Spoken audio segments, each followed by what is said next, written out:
it. Okay. Yeah, I've been replaced, by the way. We got a new president. All right, nice to be back again. I missed you guys.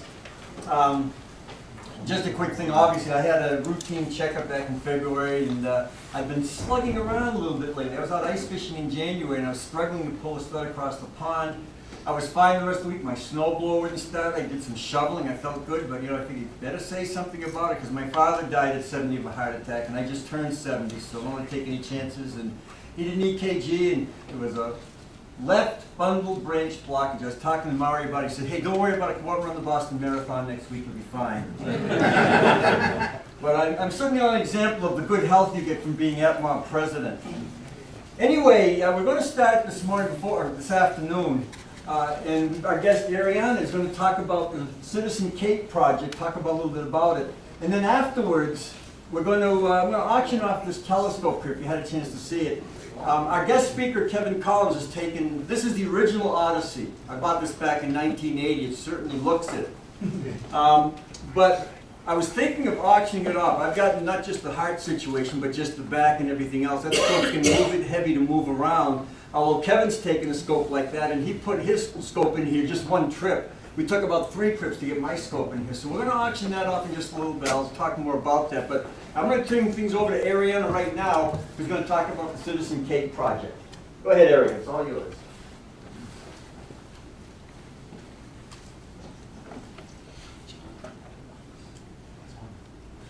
Hi, I'm Ariana Roberts. I'm the president of the Acton-Boxborough Astronomy Club. I've been selected as a Phase 2 observer, which for the Citizen Cape project. So basically that means that the Phase 1 observers, they got funds, but the Phase 2 observers, they didn't get any grants, so they have to raise their own private money. So for the Citizen Cape project, so the Citizen Cape project is the continental American telescopic eclipse, which is basically, so in August there's going to be an eclipse, a total eclipse that is going to sweep basically across the whole continent in America. So I'll be traveling to South Carolina to view the eclipse. So first I'd like to thank Matt Penn, the National Solar Observatory leader and the Citizen Cape project. I'd like to thank Bruce Berger and Thomas McDonough. And I'd like to thank Bob Baer, professor of the SIU leader, and he'll be doing the April Citizen Cape training. And I'd also like to thank some of my fellow members of the Acton-Boxborough Astronomy Club. I'd like to thank Harini Ganapathy, Nicole Bell, Molly Burke, Olivia Hu, Gabrielle Roberts, Caroline Fox, and Fiona Lisberry. Citizen Cape will be studying the upcoming solar eclipse in August, and the last eclipse was actually from continent to continent, was in 1818, so it's been a very long time, and this is a very special opportunity. Maury, do you remember that? Some of us do. Normally, if there's an eclipse, you'll get a 2-minute video of the sun's corona at most, but Citizen Cape will be positioning astronomers spread across the line of the eclipse geographically, as you can see in my map thing from here to here, and I'll be in South Carolina here. I'll be basically the last observer. I am where the land meets the ocean, and so they'll be spread along the line of the eclipse geographically, and then they'll combine the data to create a 90-minute long video so they can study the eclipse. So what we can gain from this is the sun's corona hides many mysteries. So the corona can reach several million degrees, which is no small feat because the sun reaches 6,000 degrees Kelvin. Another example is that the solar winds are accelerated from an undetectable outflow at the solar surface to speeds of 500 kilometers per second in the outer atmosphere. So studying the sun's corona during the eclipse could really help solve these mysteries. So a reason why we can't just send really a spacecraft to go, and study the sun's corona is because the sun itself is so bright that it's hard to see because of the contrast of the sun's corona, so it's very hard to study. But during eclipse, it's blocked off, so we can only see the sun's corona, and therefore we can help study it more. So it gives us a unique opportunity to study the solar dynamics. So the timeline, basically, of until the eclipse and after the eclipse is right now we've already ordered the Kate equipment, but on April 28th through May 1st, I'm going to go to Carbondale, Illinois, to the National Solar Observatory Kate training. So it's going to be taught by Bruce Baer. And from May to July at ATMoB Westford, we're going to be having crescent moon observations to practice the data fusion with National Solar Observatory with the Student Astronomy Club. And then, obviously, on August 21st, in South Carolina, on the seashore, there's going to be the eclipse. So, afterwards, at ATMoB, the Kate equipment will be donated to the ATMoB community for other astronomy projects here. So, the Kate equipment includes, a telescope, it includes Observatory mount tripod, motor drives, solar filters. It includes a really good camera, to name a few. So, thank you.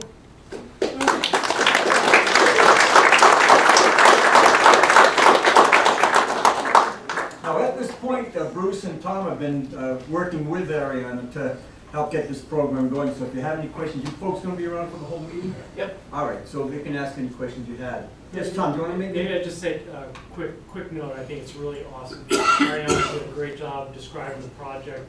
I remember in 7th grade I did a science project on our friend the beaver.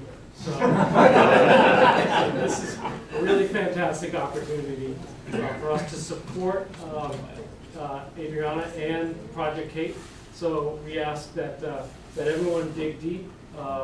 You didn't point out where the website that you can go. There's a GoFundMe site for that. Yeah. And I will make sure that an announce or a discuss email goes out. It's just a clickable link, and we ask that anyone interested in donating to this really great project. Not only is it a great STEM project, but it's also great to see females in science, and we need to support that, absolutely.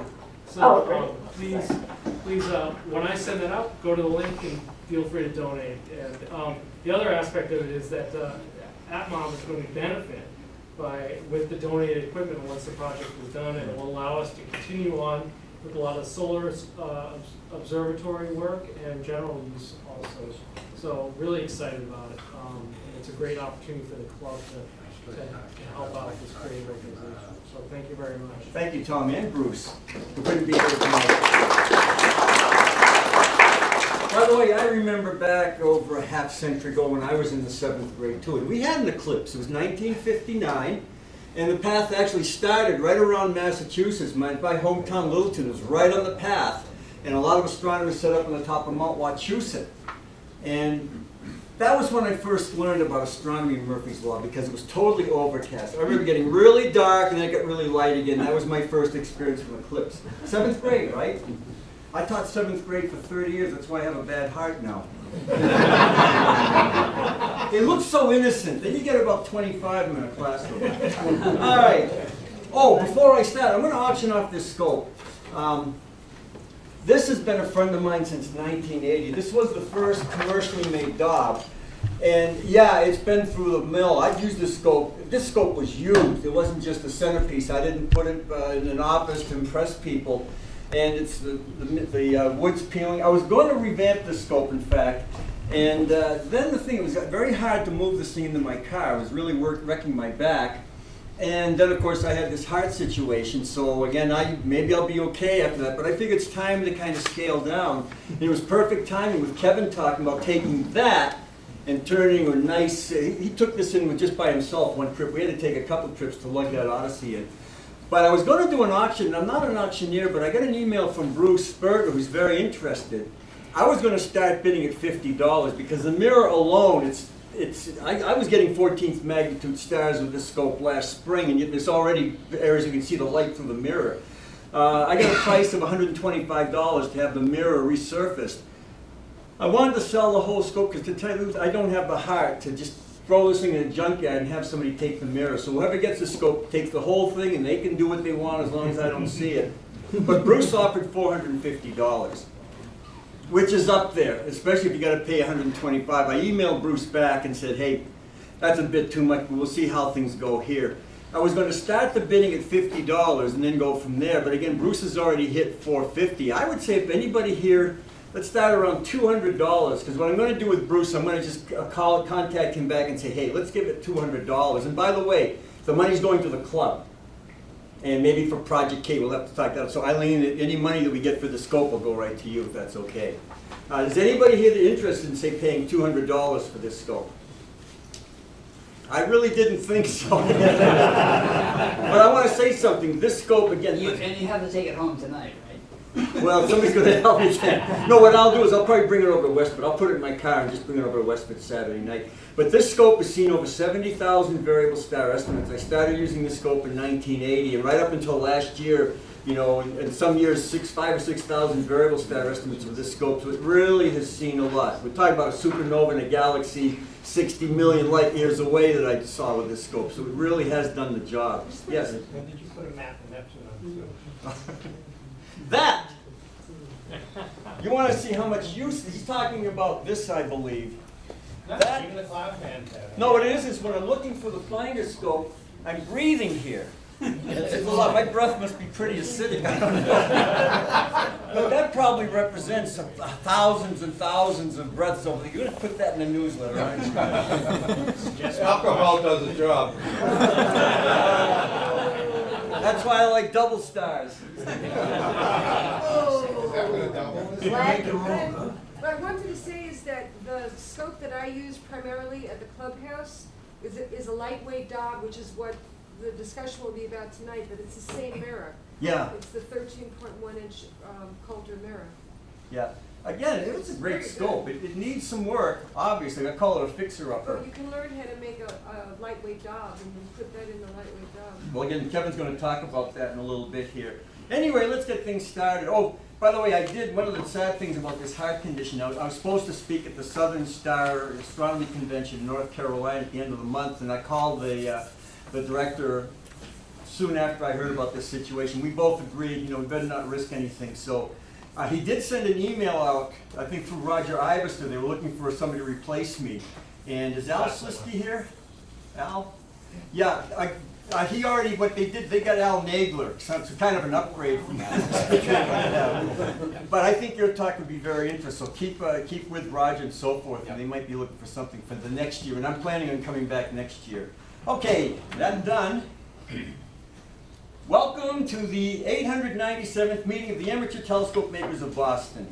ATMoB is an amateur astronomy club devoted to telescope making, observing, and studying the heavens. We were founded in 1934 with the cooperation of Dr. Harlow Shapley at Harvard College Observatory.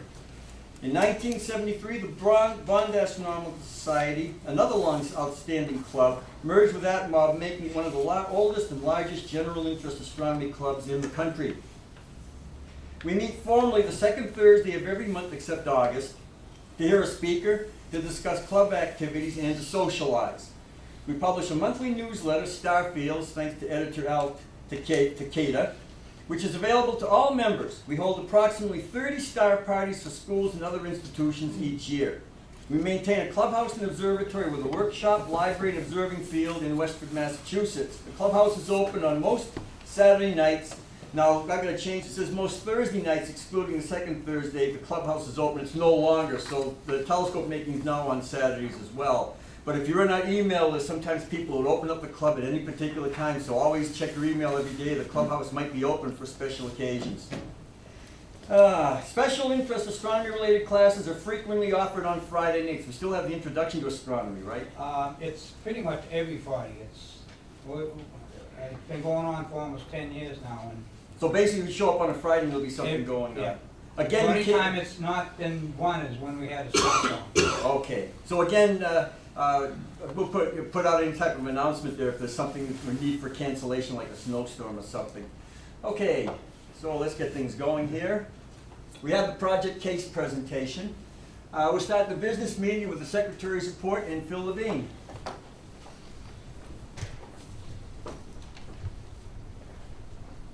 I am going to read the minutes of the monthly meeting held March 9, 2017 in the Phillips Auditorium at the Harvard-Smithsonian Center for Astrophysics. Vice President Tom McDonough called the meeting to order at 8 p.m. Phil Levine read the Secretary's report, Eileen Myers presented the Treasurer's report, Chris Elledge presented the membership report. Tom McDonough acknowledged Maria Batista and Chris Elledge for the hard work on the new club website. Bruce Berger and Steve Clardy presented the observing report. For objects and pics of the month, for information, please see the newsletter. The clubhouse report was given by Steve Clardy. Announcements. Tom McDonough reminded the membership about astronomy videos presented by John Mayer Friday nights at the Westford Clubhouse. Bruce Berger informed the membership the ARIO Observatory is available for special projects. For details, see Bruce. John Sheff gave an informative presentation regarding the Cambridge Science Festival. For details, please see the newsletter. Members interested in volunteering should see John Sheff and Virginia Renahan. Star Party report. Tom McDonough reported on the 14th annual Acton Star Party held March 6. Over 600 people attended. Also on March 6, a Star Party was held at the Healy School in Somerville. John Sheff set up a scope. Virginia Renahan brought a portable indoor planetarium.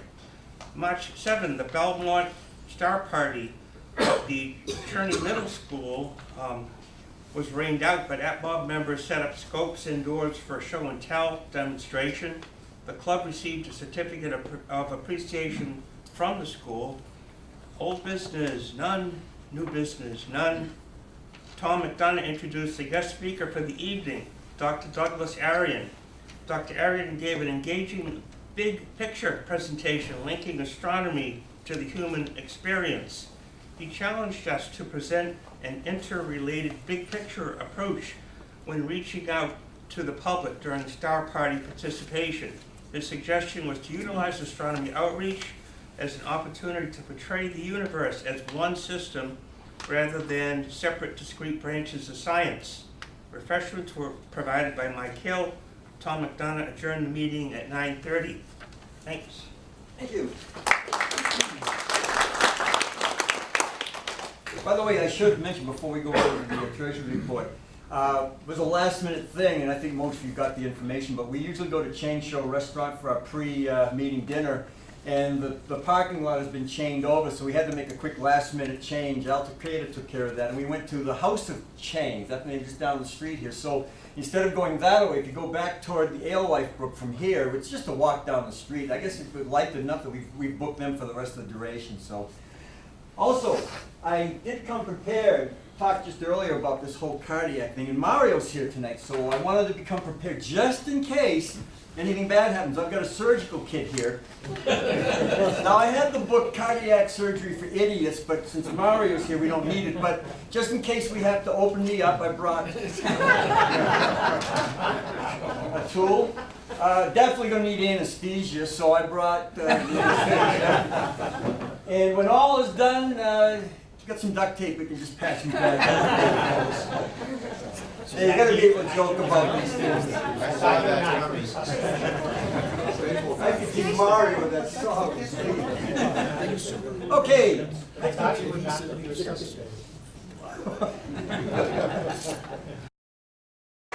the way, Ben, I'm going to embarrass you if you stand up for just a minute. This guy is a super astronomer. You're all familiar with the Messier Marathon, and you all know that I'm a double star fanatic, so I thought it's about time to have a corresponding marathon for double star fanatics. And I took advantage of my column in Astronomy magazine. I put together a list of 110 double stars that are visible in that same area from Pisces through Pegasus. And I actually double-checked the list with Jim Mullaney, who does a lot with double stars, and he gave it his blessing. And I put it out last year. And Ben, as far as I can say, there was a man named Jerry Olshan who writes for Sky and Telescope, and they both completed the whole thing. Ben did it in one night with used 2 telescopes, right?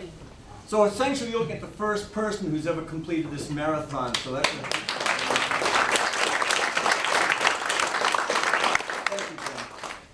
More recently, I did revisit it back in the March issue, and I got some more people on board. And right now, about a half dozen people have completed the whole marathon. I haven't. This is embarrassing, but last year I did the first, the ones that were setting in the west. I wanted to check those out, and then I came down with a bug that pretty well wiped me out the next month. And of course, you know the situation this time.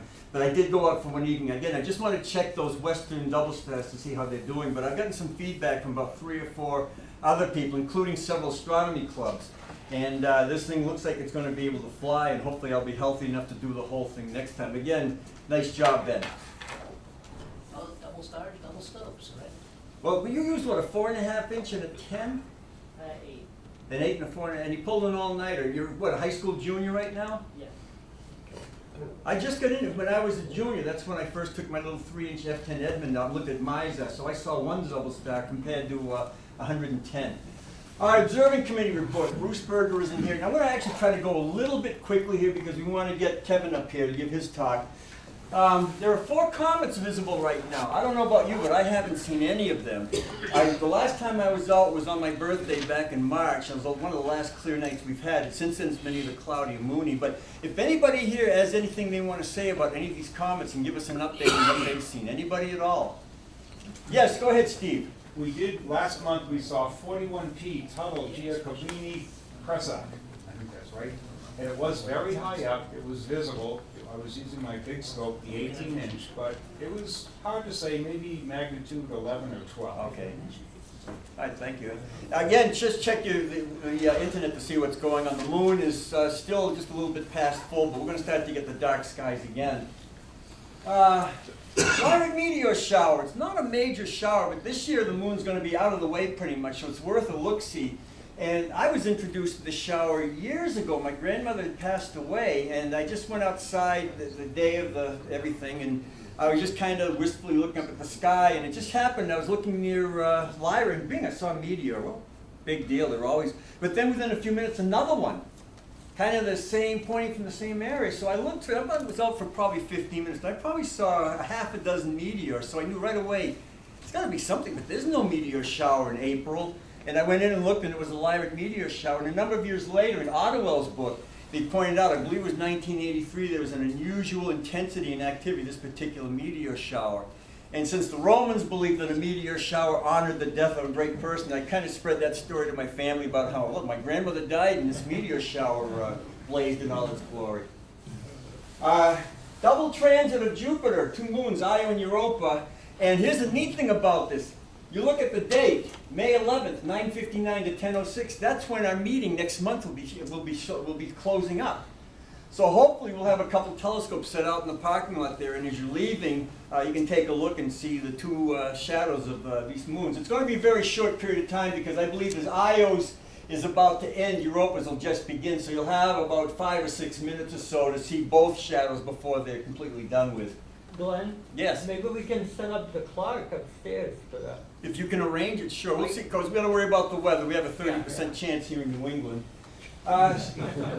Sue French Fan Club, she talks about some galaxies in Leo, a couple of clusters of galaxies. She mentions M105, so I put that in because it's got a partner real next to it, NGC 3384. So you get to see 2 galaxies together. And that's a sketch I made with a 4.5-inch reflector, so a small telescope can pick both of these up. It is an elliptical galaxy. Good target for small scopes. You'll probably see a little more detail with a larger scope. The Las Vegas Astronomical Society, your Observers Challenge this time is NGC 3395/6. It's this pair right up here. And Sue French actually featured these galaxies in the March issue of Sky and Telescope, so it's a nice coincidence. And I believe, Steve, we looked at that with, Rich Nugent was there. Rich is here, I think, tonight. We looked at that, and it was really very faint in your 18-inch, but it reminded me of just a very faint, almost like dove wings. But hopefully we'll get a better view and the sky's clear again. But that's the LVAS challenge. And I want to take a moment to really congratulate this class. I've been pushing this for about a year now, and one of the co-founders, Roger Ivester, recently joined this club. You see his email all the time on our website. But the most recent one was Herschel 3945, the double star, and more recently M67. And what has happened is the LVAS, the Las Vegas club, is they're not as many, they're kind of dropping out. And this club has picked up. Mario started by taking images of these objects. And the last particular one on M67, there were 2 people from LVAS, including Roger. There were 9 from this club, including Roger, since he's in both clubs. So I just want to applaud this group. You're really becoming observers now, and you've been tackling these different things. Even just a paragraph description is what a lot of people have done, but 9 of us in this club send in reports at this particular time. So that's an excellent job, and I thank you for your work on that. So we'll see how we do with these 2 galaxies.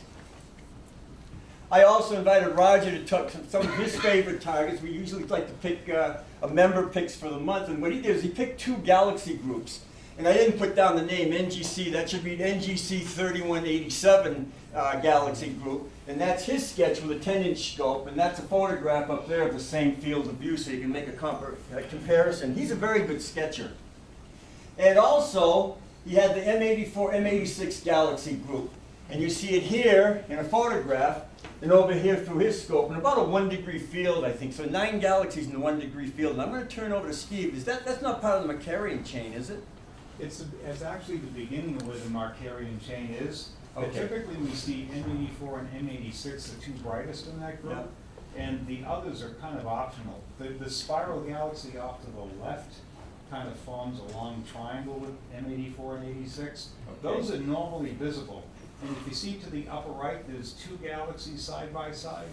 That's the beginning of the Markarian chain. The one's up here. Up to the upper right. Yeah, The 1, 2 o'clock position. And then the Markarian chain kind of curves off to the right. There are several sets of pairs of galaxies along the Markarian chain. Those are all doable. The brightest ones are doable in an 8-inch telescope at the clubhouse. The last 3 you showed, the 3190 group, is in the neck of Leo, and it's actually very easy to find. There's a chain of stars in the neck of Leo you can find in a 6x30 finder. And once you get on those stars, you'll see those galaxies. They're pretty obvious. 2 out of the 3 are obvious. Okay, thank you, Steve. So lots to look at. Anybody have any comments, questions, anything observational? Okay. Steve, clubhouse report.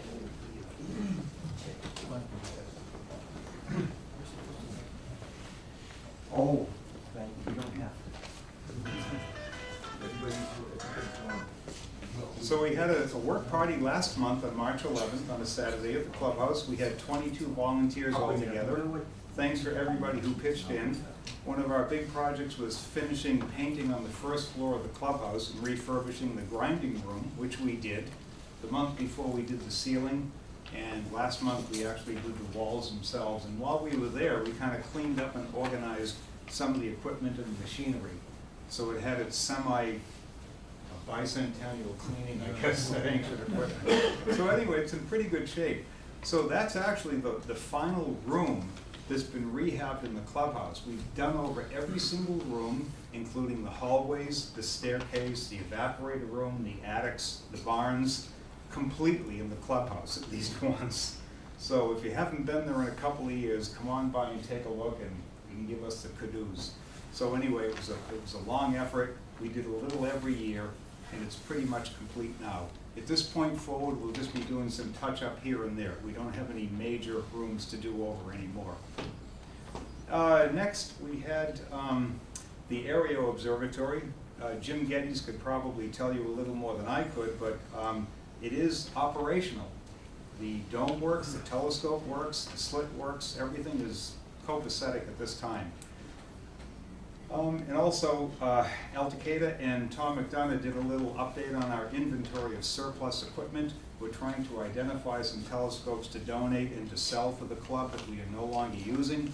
We currently have about 50, that's 50 telescopes in our possession at the clubhouse. And many of them aren't being used year to year, so we're going to take a serious look at which ones that we can sell or give away at this time.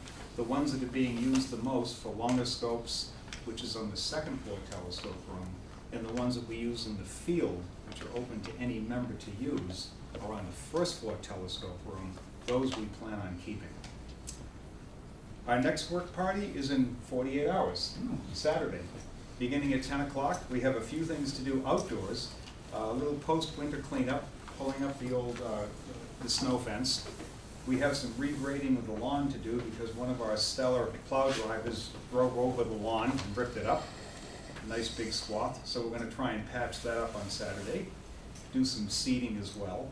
And also, it'll be a good day for people to come up and talk about the eclipse trip and what equipment they're planning on bringing, and maybe you want to bring it along and have people look at it. And as always, we want to have members, new members especially, bring their equipment to the clubhouse, and we always have people around who can help you out, whether it's learning the new equipment or tuning up what you have. Thank you, Steve. Announcements. Dick Coolidge just reminded me. According to the bylaws, we have to pick 6 people to be voted on for nominated committee. I didn't do it because apparently everybody on the board is ready to come back again. So I'm going to look into this and see. Maybe some people that want to run for an office, I'll look into it more. But I'll email you about that. So it's not like I'd forgotten, but it's like everybody's coming back, and I'm very pleased that that's the situation. Some announcements. Is this where you had to rework the? Okay, I'm going to go to the next one. Go to the next one. All right. I'm going to read a couple of announcements when the lights are on here, and then we'll get back to that. So we want. Hi, there we go. I'm going to read a couple of announcements that I can while he's getting set up here.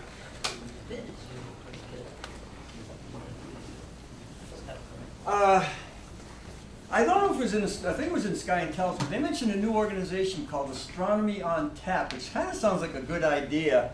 And I got this email, actually it's passed on to me from Chris. I am Diana Dragomir, an astronomer at MIT. A few of us here have started the Boston chapter of Astronomy on Tap this year. The events take place in a pub and consist of short astronomy talks, astronomy news, and thematic games with prizes. We think some of your members might be interested in our events, and we are hoping you can help us spread the word. More info for the next Boston event and future events can be found on facebook.com AO Boston. The thing is, AOT Boston. The thing is, it was sent out through ATMoB Discuss, so I could also put it on ATMoB Announce if anybody's interested. But this sounds like a good idea. This is not the second Thursday of every month because nobody will show up here.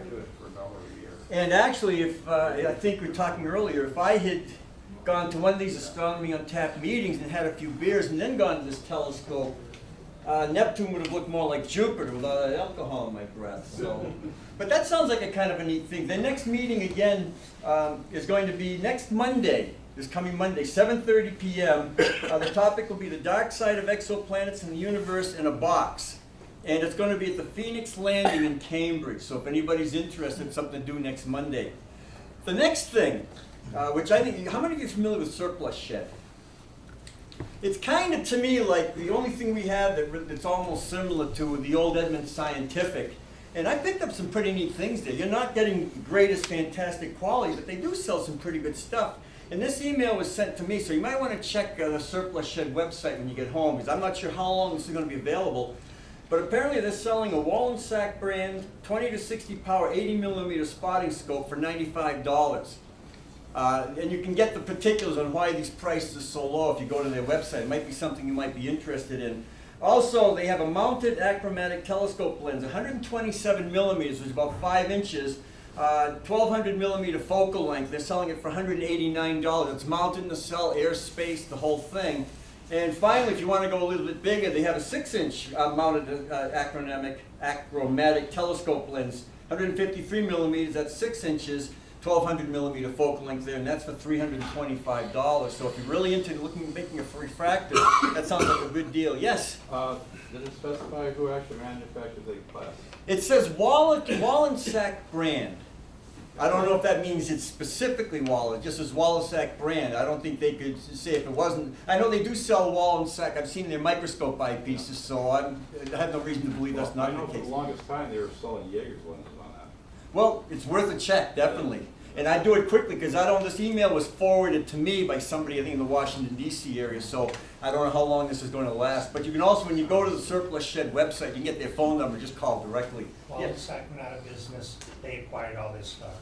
That's the deal, okay. Some of you may remember Paul Reaney. He used to make homemade eyepieces, and some of those eyepieces were pretty good for 20, 15, 20 bucks. It was a gamble, but he had a 30 millimeter wide field eyepiece that I picked up, and I showed it, I can't remember who it was in ATMoB because it was many years ago, but he liked it so much he bought a couple of those for people who were making telescopes at the clubhouse. So again, Surplus Shed is a good place to look into bargains sometimes if you're looking for something that's inexpensive.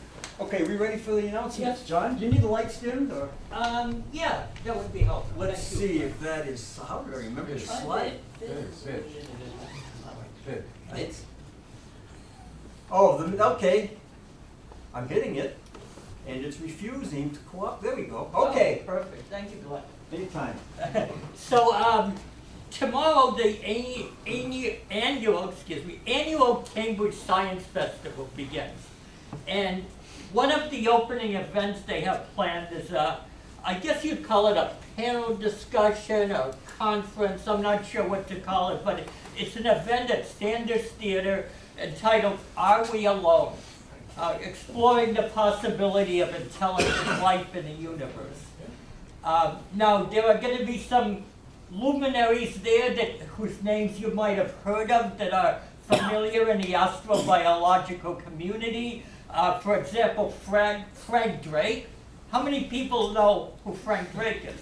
Okay, excellent. He's one of the, well, back in the 1960s, he developed what we call the Drake equation, an attempt to quantify how many intelligent communicating civilizations there might be in a galaxy. And since then, we've refined those numbers, and people have done a lot of speculation. But he's going to be there. Dimitar Sasolov, who works here at Harvard, is going to be there. Sarah Sager, who I believe addressed the club one time here. She's an exoplanetary researcher. Seth Stoshak, who's the senior astronomer at the SETI Institute. So that goes from 7:30 to 9:30 at Sanders Theater. Now, when they get out, they are going to be directed to us at the Sidewalk Astronomy event, which hopefully will be ready to go by 9 to catch some of the early people that leave. And that's going to be in the plaza outside of the Harvard Science Center. And I will give you a map. So we are actually going to be right here. In fact, specifically, we're going to be right here. This is the entrance to the Science Center. We're going to be right here. So as you're looking at the Science Center, it'll be slightly to the left of the entrance. And the reason we chose that location is because from there you get a nice view to the south, southeast, and southwest. Jupiter will be in the southeast, and it will easily clear all the buildings and the trees for our viewing pleasure, and you're free to look at whatever other objects you need. Now, we have permission to drive our cars onto the plaza as long as we don't run over any Harvard students, and we can unload our equipment right on the plaza. And then we can put our cars in a nearby parking lot right here. It's called the Lit Tower parking lot, also known as the law school parking lot. So you can either drive on Kirkland Street and drive onto the plaza there and just drop off your equipment and then move your car over here. By the way, we'll have 5 volunteers from the Cambridge Science Festival. If you need someone to watch your equipment while you're parking, or if you need somebody to help you carry things from your vehicle, they are available for that purpose. So again, you can either drive on Kirkland Street onto the plaza, or there's you can go from, yeah, let's see, from here you can go, where are we? Littow. So you can go down this path and get out to Oxford Street. Don, by the way, I know this parking lot because I actually work at Cruft. Okay. So actually, the entrance to the linear parking lot, which is here, actually you have to go past near Maxwell, between Maxwell Dworkin and Pierce Hall. So it's way down here. You drive down this path to get to the linear center parking lot. There is no path in here. It's all Sorry way about up that. here. Yeah. That's the entrance up here. Okay, thank you, Al, for clarifying that. So again, we can park in a Littow lot for the duration of the event and pick up our cars and unload and load up again afterwards. There are 3 light poles, one here, one here, one here. They're gonna shut off for the duration. There's also some LED circled benches that they're gonna turn off for us to make it nice and dark. So that's it, basically. We need scopes. We're probably gonna get a lot of people. I think 5 people are signed up now on the ATMoB website. We could certainly use more. We have up to 8 parking spots available to us. So that's the deal for tomorrow night. Now, following that, again, these are Cambridge Science Festival related events. Next Thursday here will be our regular CFA Public Astronomy Night. The topic is mapping the heavens. This is a lady that just put out another book, so that might be interesting. On Saturday here, we are going to have an Astronomy Day start party.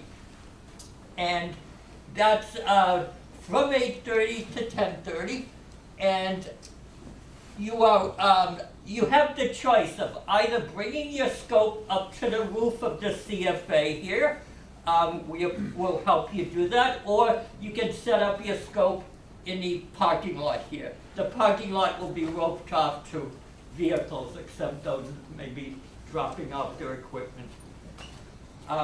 And then the following day, and the reason it's the following day is that Saturday, the first part of the day is the March of Science, March for Science, excuse me, and a lot of CFA people here are going to be going down to DC, but they're also having events on the Boston Common. So that's on Saturday. On Sunday, we're going to have the usual Cambridge Explores the Universe, which is a daytime event. There'll be solar observing. I assume they need solar scopes. John, the time up there says 6:30. Oh, it should be 4:30, excuse me. 4:30 to... I thought you said 12. 12 to 4, thank you.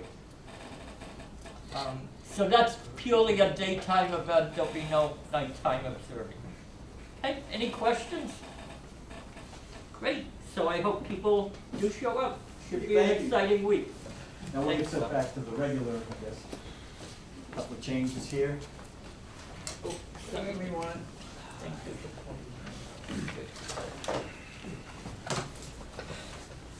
While Al's doing that, actually, I've been getting some emails from Jim Mulaney. Some of you old timers probably remember he still does some writing. He's the author of that Cambridge Double Star Encyclopedia Atlas. And he had a couple of, he's very traditional, if you will. And he sent me a couple of these. He said, I'd rather freeze and fight off mosquitoes than play astronomy on a computer. The high-tech devices pervading the market today are ruining the spirit of the real meaning of recreational astronomy. I guess that could be debatable for a number of people. Whatever happened to what amateur astronomers really care about, simply enjoying the beauty of the night sky? He's very traditional in that way. He's very happy with just, in fact, his wife just recently bought him an 8-inch job just to do some casual stargazing. He's 77 years old now, so he's getting up there in years. Okay, we're ready to pick up again? Okay, go ahead. This is James Sin. Okay, James Sin's going to talk about a project that he's interested in. Yes. You want the lights dimmed again? Oh. Or keep them, okay. Either, it doesn't matter. So I went down to the Astro Imaging Conference in New York last week and NEAF on the weekend, and there was an astronomer from the Keck Observatory was there, who in his spare time, he is one of a group of people who are doing this thing they're calling Project Panoptes. They're trying to get citizen scientists, normal folks or schools, individuals, to participate in an exoplanet survey. So they designed, this unit here, which is the result of going through a lot of, wooden mock-ups and prototypes.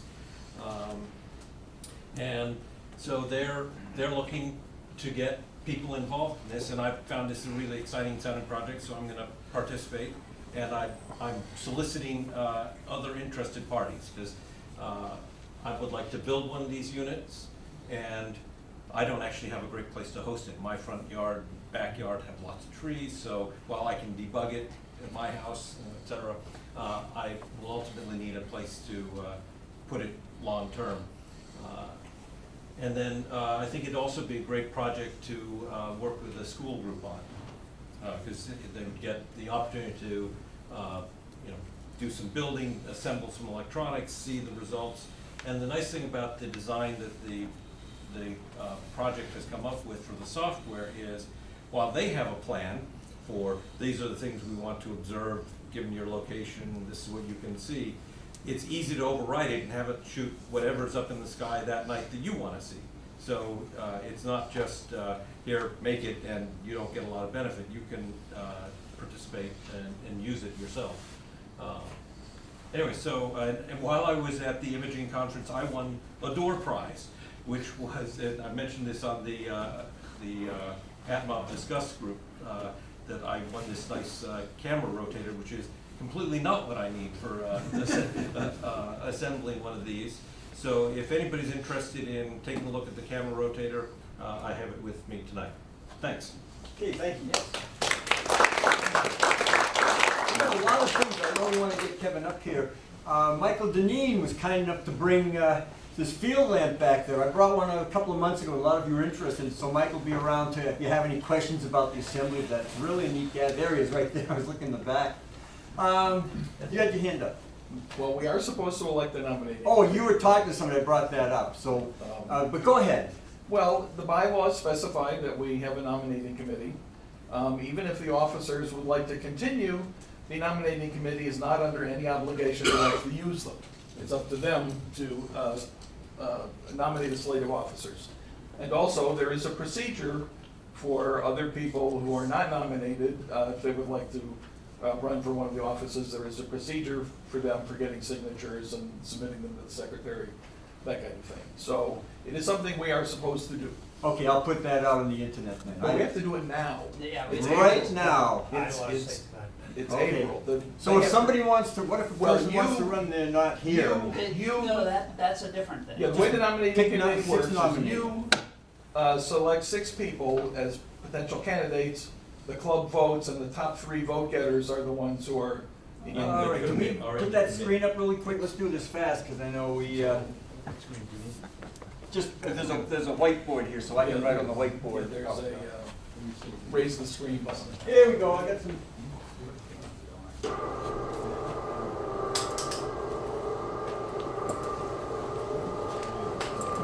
We're going to need some balance.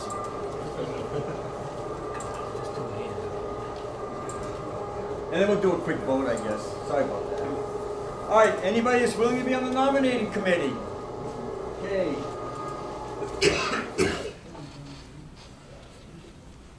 SYNGE, right? Anybody else? This is the thing, is pulling teeth to get 6 people. But What exactly is the nominating committee?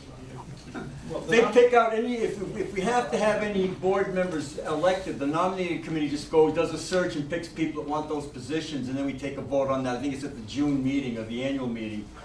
Correct. Who is it again, Al? Yeah.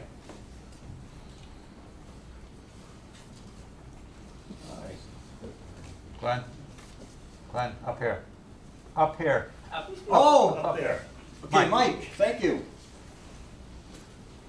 I just want to get, I don't want to treat this lightly, but can the president be on the nominating committee? No, because you're running. Yeah. you No, should- no, the nominating committee can nominate themselves. Yeah, That's, but I thought that was. it's no, it's a Robert's generally, rules.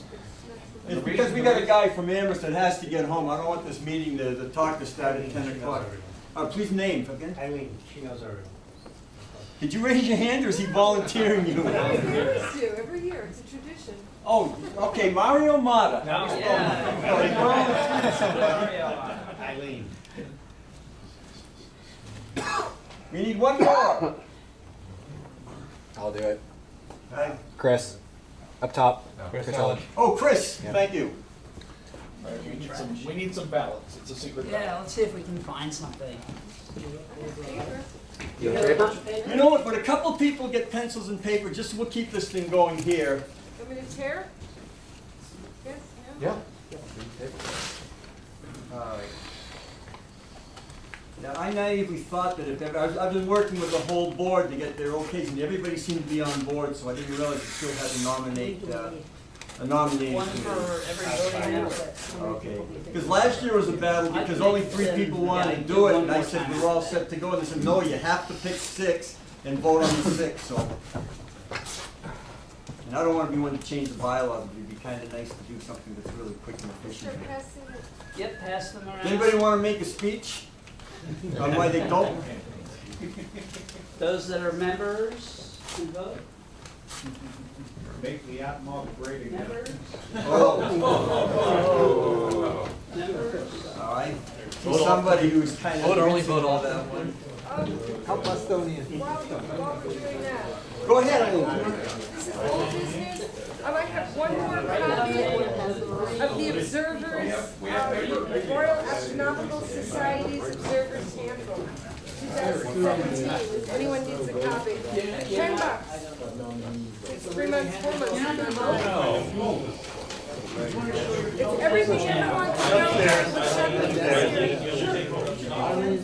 Okay. Jim Morris. Jim and Roller. Folks, listen. Just so we don't waste any time, Jim and Roller Morris. Jim's been working on a telescope here. It's a mock-up of Newton's first reflecting telescope.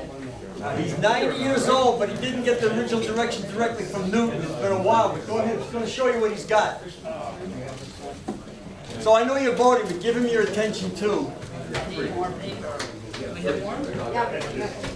Okay, you vote for 3, and the top 3 vote getters are the committee, and the top vote getter is the chairman of the committee, and the committee has to be unanimous in their nominations. Anybody need? Who's collecting the ballots? He and I will collect the ballots. And the nominating committee nominates a full slate of officers. Once we collect the ballots, we'll So, Dick, we nominate. vote for 3. Yep. Oh, okay. Vote for 3. Anybody need a piece of paper? It's sort of like You a have to be a member. election in November. I'll collect, yeah. I need to vote.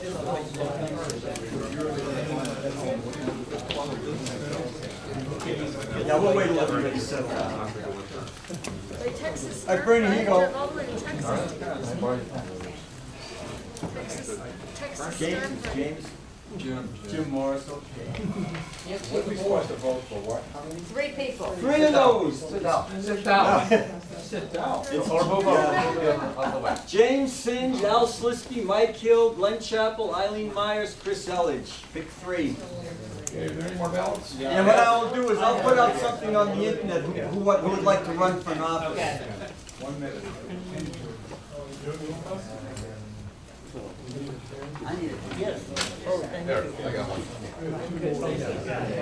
I think Ariane is planning on joining the club and running for president, so I may have some competition here.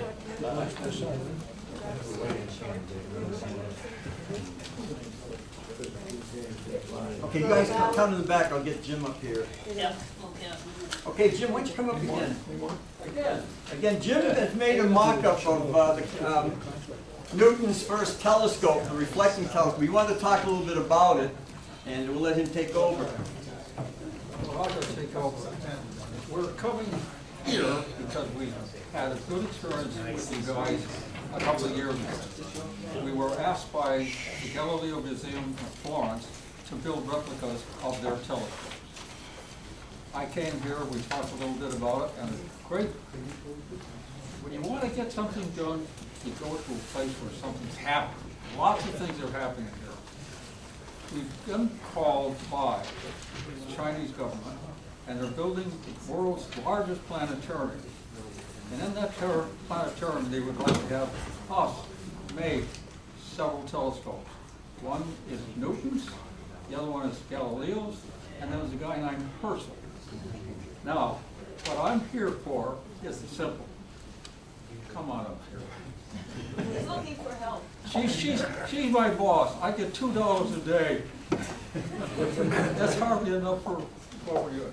He gets room and board. Yeah, so the Herschel's telescope is this ungodly mess of lumber. That's the 7-footer. Yeah. He made a 40-footer also. They'd like a small version of that. So one of the requests is a Galileo telescope. Now this has only got bits and pieces of it, and it's under progress.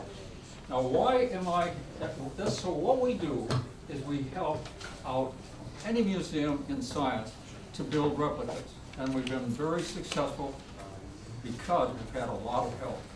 This club is terrific. What we would like to do is invite you to do the following. We have 3 telescopes to build, and then the delivery. Now, we would like people, if you want to join us in this effort, there's a lot of things to do. For example, we could have, if somebody wants to make a 6.5-inch mirror with a 7-foot focal length, that would be wonderful. Anything that you guys want to do will cover the cost of what you're up about, okay? But coming here to have you guys help us in this project gives this club, it already has an international, but at least you'll be known well for the help you've given us in China. Now, we can take a look. I've showed you what that telescope looks like. We're in the process, there's a whole series of drawings of these telescopes. And we've been able to get to other people to give us pictures and drawings of that sort of thing. So what are we asking for? We're asking for recommendations, we're asking for time if you would like to try to build one of the mirrors and that sort of thing. And then there's a lot of little things that we could do. So I don't want to take up much more of your time, but you come to a place where everything goes well, there's a lot of noise going on all the time. Now, who are we and how do you get in touch with us? How do you do that? Jim and Rhoda. Yeah, Jim and Rhoda Morris. Yeah. Yeah, and I think we could put maybe a note in on You your can email website. me, we'll put something on maybe our next newsletter too. So you helped a lot. The telescopes that we did build, replicas, they're all over the world. They've been served a wonderful situation. One of the things we would like them to do, the museums, is to take the damn telescopes and cut them in half on display, because there's nothing like looking at the inside of it, even if there's not much there. So but we have to convince them to do these sort of things.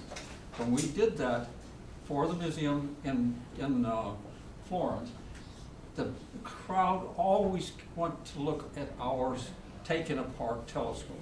That works. Now, the Chinese building the biggest is a great opportunity, but they do have problems with transferring information and money and things of that sort. So we'll put something on the website, and if anybody would like to join us in any way, especially maybe grinding a lens, 6.5 inches, 7/4, that would be great. We'll suffer all the expenses. So, thank you for listening. I hope somebody gives a hand. After all, I'm 70. No, add 20 years to that. So thank you very much. Anybody who knows the language they speak in Shanghai, please come forward. And if you go to the website and look for Jim and Rhoda Morris, you'll probably come to our sites. We've got 6 domain names, and we talk about everything, including we do movies and that sort of stuff. So we need your help, and thank you for listening. Thank you very much.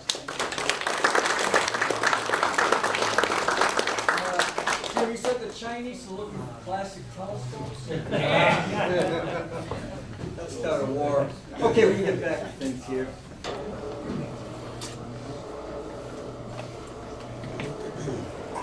Yeah, we had a lot of announcements, but I tell you, it's been very worthwhile today. A lot of good things going on, and we'll keep things going again on our website while we're getting set up again. The website seems to be pretty well set. It'll never be perfect. It'll always need to be changed, but the website seems to be down pat. So I will be working with the board to come up with our next project. I'm kind of looking toward our outreach program, just getting things going. But let's see, is there any old business we have to keep up with a review? Sold. New business. Yes, go ahead, I just Julie. want to remind people about the March for Science Yeah. on Boston Common. We're having a sister march, or a brother march, call it what you will, to the one that's in Washington. And I think in this day and age, they're saying that we're taking a stand because we believe in publicly funded science, science education, and science-based policy, defending the vital role that science plays in our health, economy, safety, and environment. So there are speakers 2 to 4, there's kids stuff 1 to 2, there'll be music, and it's just showing support for continuing to fund science, which I know we're all interested in. So, Listen, I did contact CFA about that. I think the John mentioned already, 22nd. their scientists who go, mostly astronomers Earth going Day. down to Washington. Yeah. But John, just to review, you said there was a tie-in with the Cambridge Science Festival? Like there are things going on at the festival and then go over to the march? So we go to the march first, if you want to do that, and then afterwards will be the Astronomy Day activities here. Do you mind putting something out and discuss and announce just as a reminder Of course. for the general Of membership? course, I will do that. Okay, great, thank you. No new business. Oh my, well, you counted them, right? Glad we got one more back here. Yes, oh, hi, go ahead. Might there be someone that could show me how to use my telescope? It's set up about a mile from here at my house, overlooking the convention center. I need someone to help me use my telescope. It's a Meade Cassegrain. It's not new, but it should be working. Your name, please? Joyce Cavallo. Joyce, you gonna be able to stay for the next half hour or so, or an Yeah. hour or so for the talk? Yeah. Okay, if somebody could meet with Joyce after, we'll get somebody to get in touch with you and help you how to take care of that. What kind was it? Mead what? Cassegrain. 8, 10 inch, LX200, GPS? L200. Okay, here are the final results. James Singh, right? Same, yeah. Singh, 26, you got the top votes, you're in. Mike Hill with 22 votes, and Eileen Myers with 22 votes as well. That's our nominated committee. I'll put out something again. I'll send out a message with discuss and announce just to see if anybody does want to run for any positions, and then if not, then we're pretty well set to go. Yeah, I can read you the section of the bylaws if you want. You know what, let's pass it, because we gotta get this guy here before midnight, but I got the bylaws myself, sorry, but we gotta get going here. Our next month's speaker is Kelly Beatty from Astronomy Magazine, or from Sky and Telescope, my Freudian slip.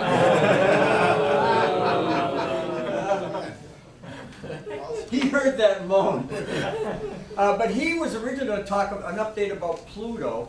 He'd also suggested doing a talk about the graying of astronomy. There aren't that many Ben Ruppels that are joining astronomy clubs right now. Ben brought our average down, so now the average age in this club, I think, is 93.4. We're getting down there, so thank you, Ben. But Kelly's going to talk. He did a sky and telescope trip to Chile, and he's going to talk about that at the next month's meeting, so that'll be our speaker at that time. And now, tonight's speaker is Kevin Collins. I've got a bio here I'll read. And actually, I met up with Kevin at the 5A Club, Amherst Area Amateur Astronomy Association. I gave a talk there a couple months ago. And his topic is a 13.1-inch Coulter Odyssey I turned ultra-compact project. After you've heard this, you may want to reconsider bidding on this particular gem over there. In 2006, Kevin Collins, a member of the Amherst Area Astronomers Association, undertook a reconstruction of his 13.1-inch Coulter Odyssey I into an obsession-style truss tube scope to make it more portable. While that overall goal was achieved, the height of its altitude bearing still meant it would not fit under the cover in the bed of his pickup truck. As a result, it often had to ride shotgun if wet weather forecast going to and from observing events. I mean, somebody probably had to sit in the bed of the truck so you could protect your telescope. You got to go with your priorities. In 2017, Kevin again reconstructed his 13.1-inch scope, this time into an ultra-compact instrument of his own design that would fit in the bed of his truck. Join us as he, using pictures and the telescope itself, explains the design and construction process. He will talk about everything from laminating maple veneers for his focuser board to the intricacy of using torque worksheets to get that elusive balance and buttery smooth motion we all strive for. Kevin is a software developer for ATC Associates in Agawam, Mass., the assistant winemaker for Mineral Hills Winery in Florence, Mass., president of the Pioneer Valley Winemaker Society, so you tap that in with the Astronomy on Tap, and we got a really good party going here. And he's former president of the Amherst Area Amateur Astronomers Association. He is also a member of the Aruna Hill Natural Science Center and the Springfield Stars Club. 15 years ago, he purchased the Coulter Odyssey I for $50. That's not bad. Beginning his adventures in amateur astronomy and telescope making. Over the years, Kevin has built a 4.5-inch F8 Classic Daub, restored a 4-inch F15 Steinheil refractor found in a dump. It's about to be compacted, right? Yep. Reconstructed a 13-inch Coulter Odyssey I into a truss tube scope and built a 20-inch F5 truss tube scope. The latter created an incredible journey for Kevin, his father and brother, to work together on a project in their adult lives. Beyond telescope making, he enjoys deep sky and visible light solar observing with family and friends. Kevin is also an avid cyclist, hiker, photographer, and amateur winemaker. He lives with his partner in Northampton, Massachusetts. Kevin, the floor is yours.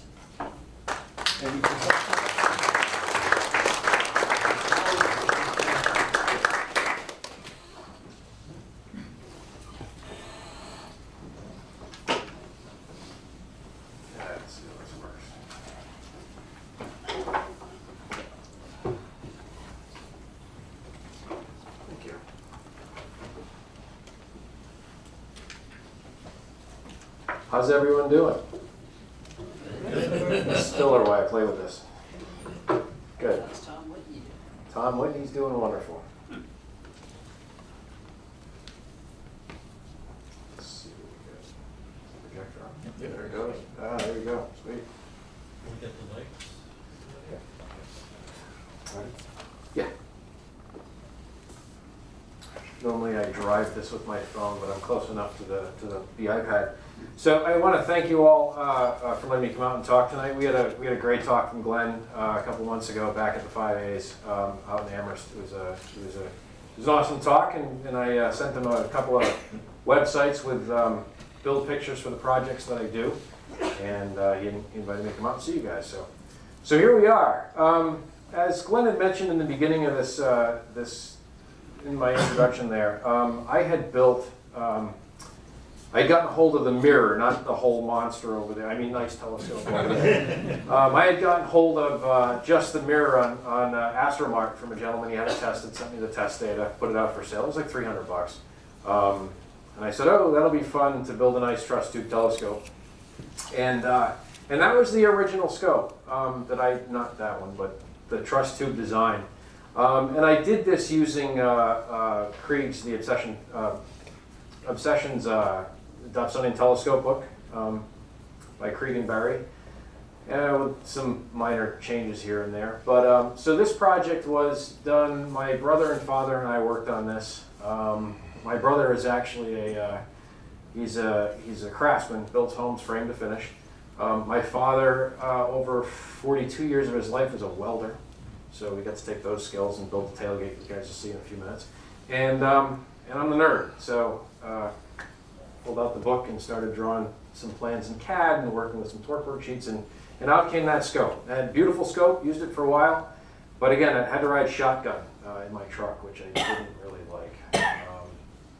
Airbags and all of that.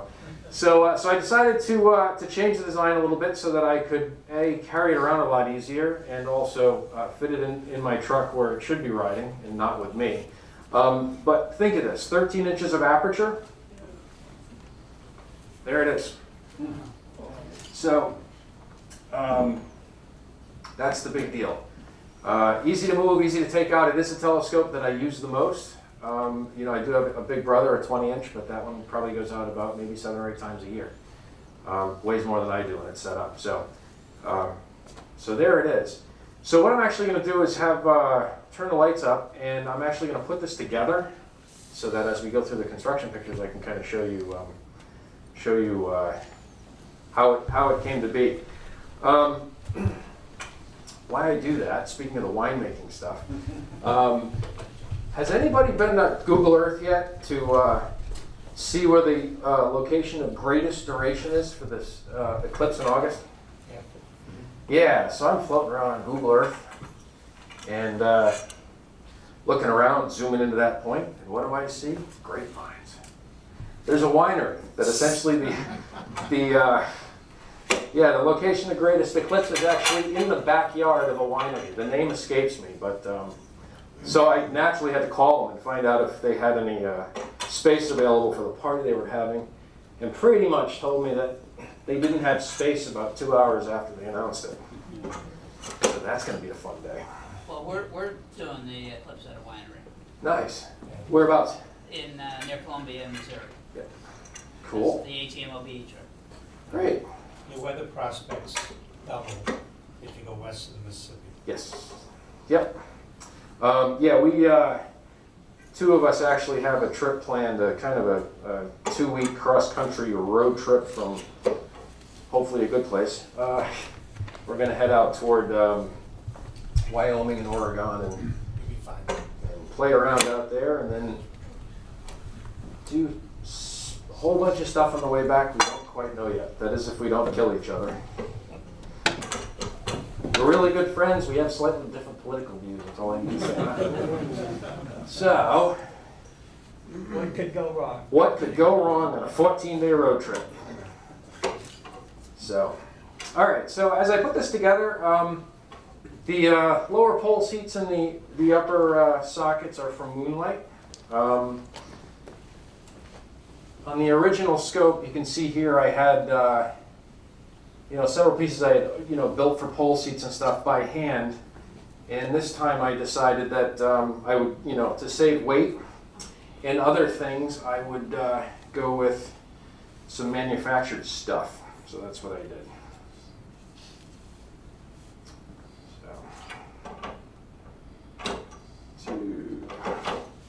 Sometimes this goes well, sometimes it doesn't.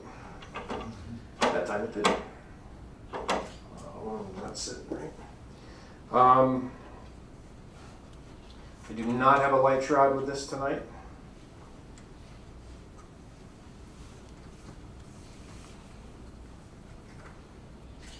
I'll lock him in for that.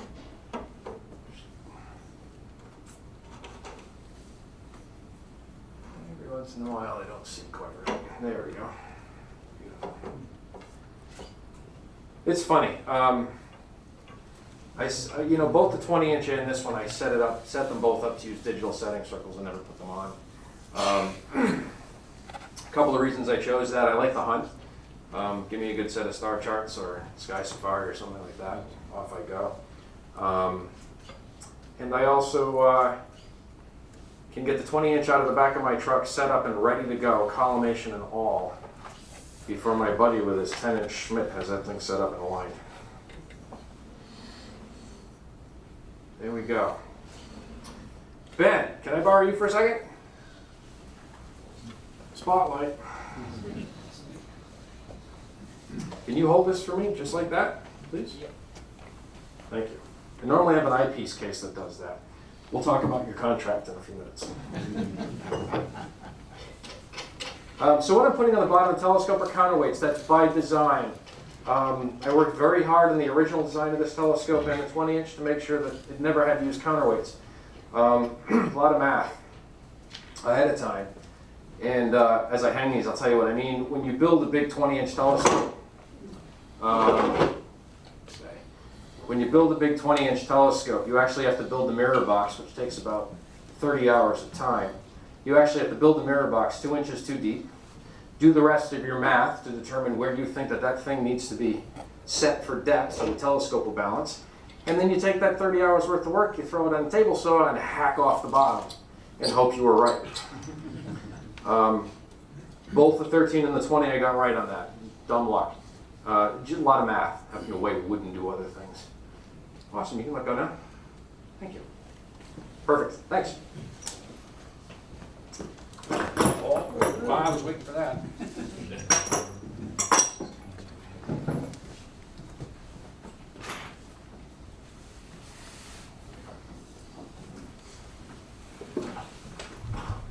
So we can avoid that one again.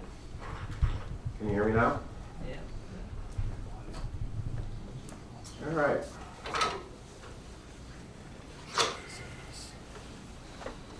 So,